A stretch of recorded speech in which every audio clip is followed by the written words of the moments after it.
got here that news, and I try to monitor everything pretty closely. When did that take place? When you were in the incident, probably.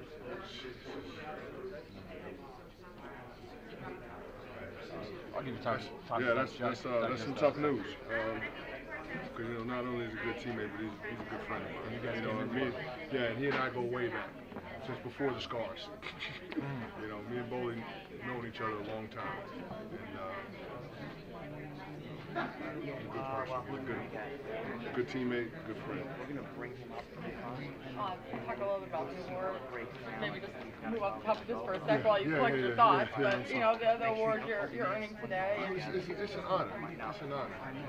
Growing up in the Bronx in the shadow of Yankee Stadium, you hear all the stories about the former captain, Derrel, and just stand here today and just to be honored in that way.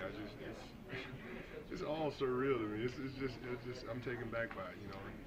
The work that I do in the community for the kids is a passion of mine, and just for people to recognize the quality of that work, and to speak about that work, and being in service to your community, and just being in the same breath as Thurman Munson and AHRC and the work that they're doing. It's just it's not. It really is.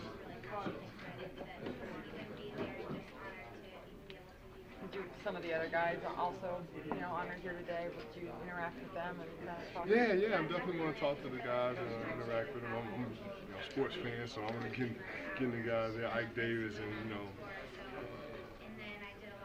I definitely want to talk to Ali Rosman about the Olympic or whatever. That's pretty awesome. Yeah. Being a part of that, and then of course my neighbor Cece. So it'll be fun. It'll be fun to kind of talk to them a little bit about sports, and then a little bit about the work that they're doing in the community as well. Because I'm sure there's overlap. We can all, when you can put platforms together to help people, it just makes things. You can make that much more impact, and you can affect positive change and affect greater positive change. So, just to have the opportunity to do that. The end of the season, when you guys have, the way this is going to be, I know a lot of guys said there might be changes coming, and you guys kind of always felt that. Michael's probably the first one. So is it hard to see a core of a team that won a Super Bowl, just a year ago, now kind of go into an uncertain period? It's tough. We knew that there were going to have to be changes. Certainly the way that we performed down the stretch, changes are necessary. This football team did not play up to its potential. We didn't play together. We've got to find a way to fix it. We've got to find a way to fix that. We've got to find a way to be accountable and responsible to the organization, to our teammates, and to ourselves. Were you able to watch the Super Bowl on Sunday? Did you follow the playoffs? Of course. I watch football intently, particularly during the playoffs. This is the best football. This is the best that football has to offer. Football is competitive at the highest level, so I'm not going to miss any playoff football games in the National Football League. So. If you were playing in that game and you experienced the blackout that they had, what do you think would have been going through your mind? Well, we experienced the blackout. Back in 2010, we were playing the Dallas Cowboys at home in MetLife, and we had a situation like that where we had a few minutes where we had to just kind of relax and just, chill out and wait until the lights came back on. But during that time period, what you've got to do is just try to stay in the moment, stay focused on the task at hand. I'm sure the guys didn't have a problem with that. It's the Super Bowl. The only thing that I did notice that San Francisco was able to calm the momentum that the Ravens were able to establish coming out of the half. And that really, I think the blackout boded well for the 49ers.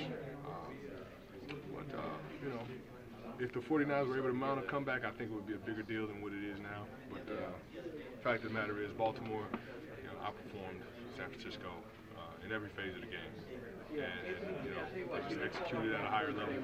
And they got the win, and deservedly so. How do you think that defense can replace Michael?